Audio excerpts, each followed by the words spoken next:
प्रिय विद्यार्थियों, online classes में आपका स्वागत है। देखो, हम आज आलम का जीवन चरित्र के विषय में समझाएंगे कि आलम एक रीतिकाल के कवि हुए हैं। इसके विषय में हम विस्तृत वर्णन करेंगे। तो देखो, सबसे पहले बता देता हूँ कि जो ये आलम हैं, आलम ब्रजभाषा के प्रमुख एक मुस्लिम कवि हैं। कौन सी भाषा के? ब्रजभाषा के। आलम ब्रजभाषा के मुस्लिम कवि हैं। ये मुसलमान धर्म से हैं। ये जाति से ब्राह्मण थे।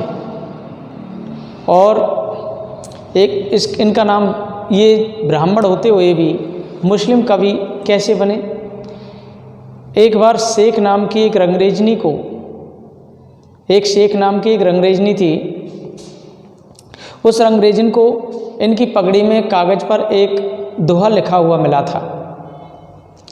एक शेख नाम की रंगरेजन, इनकी पगड़ी में, ये जो पगड़ी बांधते थे, इनकी पगड़ी में कागज पर एक दोहा लिखा मिला था। वह दोहा अधूरा था और उस दोहे में लिखा था, कनक छरी सी कामनी काहे को कटी छीन। कनक छुरी सी कामनी काहे को कट छीन। तो रंगरेजनी ने इस दोहे को पूरा किया और उन्होंने इस दोहे को पूरा करते हुए अगली पंक्ति लिखी थी, कटी को कंचन काट विधि कुचन मध्य धरि दीन। कटी को कंचन काट विधि कुचन मध्य धरि दीन। तो ये पंक्ति उन्होंने पूरी की थी। तो देखो, वो कौन सी थी? मैं लिख देता हूँ ये पंक्तियाँ। कनक छुरी सी कामनी काहे को कटी छीन।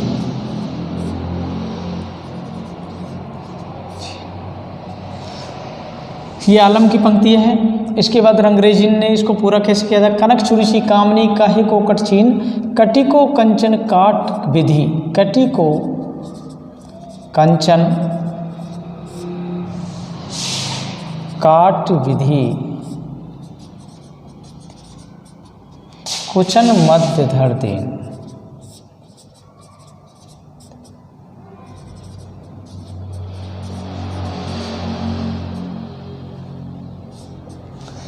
ये पंक्ति है, ये दो पंक्तियां हैं। ये पंक्ति लिखी थी आलम ने और ये शेख रंगरेजनी ने। रंगरेजन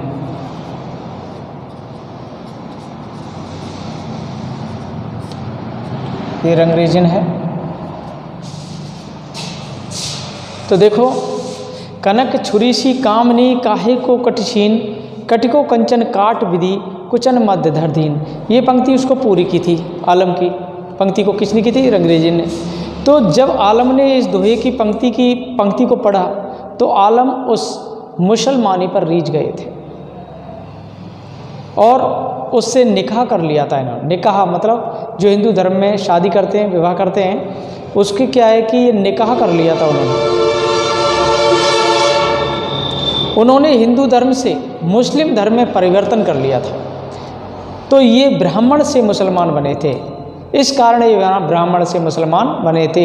हिंदू धर्म से मुस्लिम धर्म परिवर्तन किया था, अर्थात वे मुसलमान बन गए।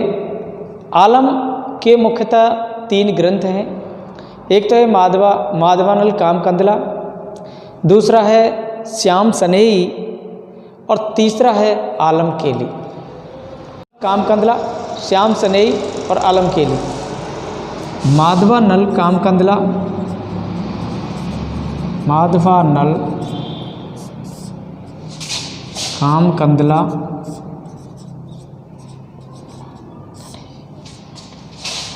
श्याम सनेही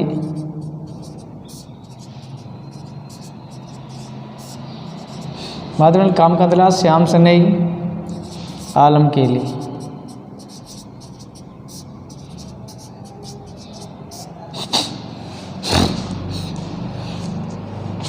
तो देखो ये 3 ग्रंथ थे कवि आलम के, माधवलाल कामकंदला, श्याम सनेही और आलम कीली। माधवलाल कामकंदला, श्याम सनेही और आलम कीली 3 ग्रंथ थे किसके? आलम के। तो देखो आलम रीतिबद्ध रचना करने वाले कवि नहीं थे। आलम थे वो रीतिबद्ध रचना नहीं करते थे। ये प्रमोन्मत्त कवि थे। प्रमोन्मत्त मतलब ये प्रेम में उन्मत्त हो जाते थे, प्रेम में पागल हो जाते थे, पूर्ण तरह से प्रेम में समाहित हो जाते थे और अपनी तरंग के अनुसार ये रचना करते रहते थे। प्रेम में ओतप्रोत होते हुए ही अपनी रचना करते रहते थे। इसी से इनकी रचनाओं में हृदय तत्व की प्रधानता है। ये जो भी रचना करते थे ये मस्तिष्क से नहीं करते थे, बुद्धि से नहीं करते थे, ये हृदय से अपनी रचनाएं करते थे। और हृदय के में जो भी इनके अंदर जो भावनाएं उद्वेलित होती हैं उन भावनाओं को ये अपनी कलम से और कागज पर उभार देते थे, अपनी भावनाओं को सामने प्रकट कर देते थे एक कलम के माध्यम से। तो प्रेम की पीर या इश्क का दर्द इनके एक एक वाक्य में भरा पाया जाता है। इनके एक एक वाक्य में प्रेम की पीर और इश्क का दर्द इनके एक एक वाक्य में पाया जाता है।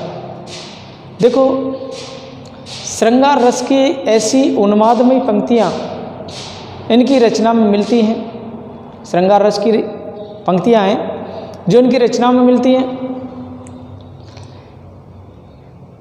पढ़ने और सुनने वाले जो लोग इनकी पंक्तियों को पढ़ते हैं और सुनते हैं वे लीन हो जाते हैं। इतने प्रेम से भरी हुई इनकी पंक्तियां हैं। अगर कोई व्यक्ति इनकी पंक्तियों को सुनता है या पढ़ता है तो वह उसमें लीन हो जाता है। उर्दू भाषा में भी इन्होंने कवित्व की रचना की है। भाषा भी इस कवि की परिमार्जित और सुव्यवस्थित है। जो भाषा है इसकी परिमार्जित है, सुव्यवस्थित है, पर उसमें कहीं कहीं कीन, दीन, जीन आदि ये अवधि या पूर्व हिंदी के प्रयोग भी मिलते हैं। इसकी भाषा में अवधि और पूर्व हिंदी के प्रयोग मिलते हैं। जैसे कि कहीं चले जाओ, कीन है, दीन है, जीन है, ये सब पूर्व हिंदी के हैं। कीन, दीन, जीन ये पूर्व हिंदी के प्रयोग किए गए हैं। अवधि भाषा कहते हैं जिसे इनकी भाषाओं में। इनके जो काव्य है उसमें पूर्व हिंदी या अवधि भाषा का प्रयोग किया गया है। जैसे कि कीन, दीन, जीन आदि आते हैं। कहीं कहीं फारसी शैली के रसवादक भाव भी इनसे मिलते हैं। फारसी शैली के जो वादक भाव हैं वे भी इनसे मिलते हैं। प्रेम की तन्मयता की दृष्टि से आलम की गणना रसखान और घनानंद की श्रेणी में रखते हैं।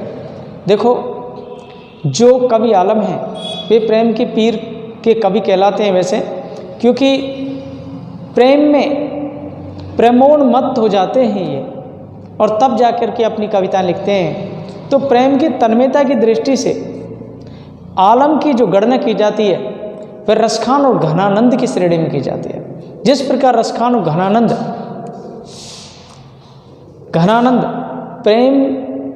प्रेम रस से ओतप्रोत हो जाते हैं, उसी प्रकार कवि आलम भी प्रेम रस से ओतप्रोत होकर के अपनी कविताएं लिखते थे। देखो आलम कीली में संयोग एवं वियोग, श्रृंगार की विभिन्न परिस्थितियां, दशाओं, अनुभूतियों के साथ साथ राधा कृष्ण की लीलाओं का चित्रण भी मिलता है। इनकी जो कविताएं हैं, इनके जो काव्य है उसमें संयोग श्रृंगार, वियोग श्रृंगार दोनों प्रकार की अनुभूतियाँ मिलती हैं। और राधा कृष्ण की लीला है उसका भी इसमें चित्रण किया गया है। कभी कहते हैं और यह कहा जाता है कि उनके स्वच्छंद प्रेम, जो स्वच्छंद प्रेम है उनके स्वच्छंद प्रेम पर उस युग का कृष्ण भक्ति काव्य का प्रभाव बहुत अधिक दिखाई देता है। कृष्ण भक्ति काव्य का प्रभाव बहुत अधिक दिखाई। देखो बच्चों, इनके काव्य में प्रेम के विभिन्न पक्षों का चित्रण अनुभूतिपूर्ण शब्दों में हुआ है।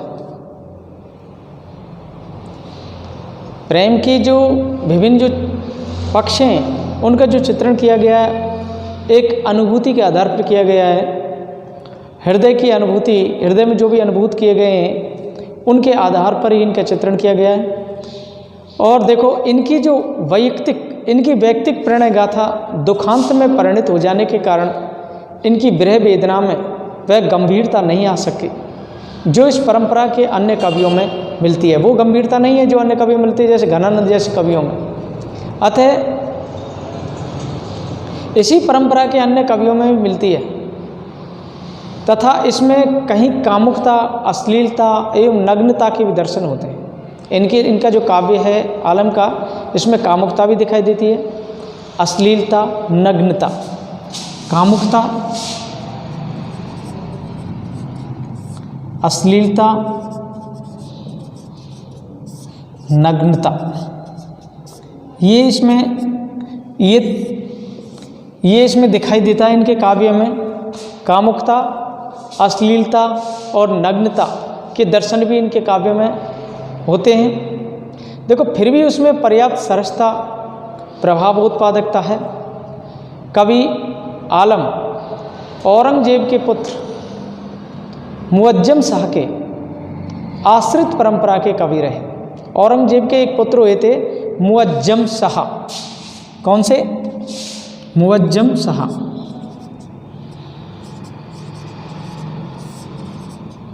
ये औरंगजेब के पुत्र थे मुअज्जम शाह। उनके ये आश्रित कवि थे। कौन? कवि आलम। इनका जो रचना काल है वो सन 1583 ईस्वी में 1583 ईस्वी से 1623 ईस्वी निश्चित किया गया है। इनके रचनाकाल का समय क्या है? 1583 ईस्वी से 1623 ईस्वी। देखो इनके रचनाकाल का समय, रचनाकाल का समय 1583 ईस्वी से 1623 ईस्वी। इनके रचनाकाल का समय 1583 ईस्वी से 1623 ईस्वी माना गया है। तो देखो बच्चों, ये मैंने आलम का व्यक्तित्व, कृतित्व, चरित्र चित्रण दर्शाया है और ये आप सभी लोगों के समझ में आ गया होगा। इसकी मैंने भाषा शैली बताई है, कौन कौन सी कृतियाँ लिखी हैं, इनकी समय सीमा क्या है, काव्य के लिखने का समय क्या है, सारी बातें मैंने इस आलम के चरित्र चित्रण में बता दी है और मैंने इसका विस्तृत वर्णन भी कर दिया है। धन्यवाद।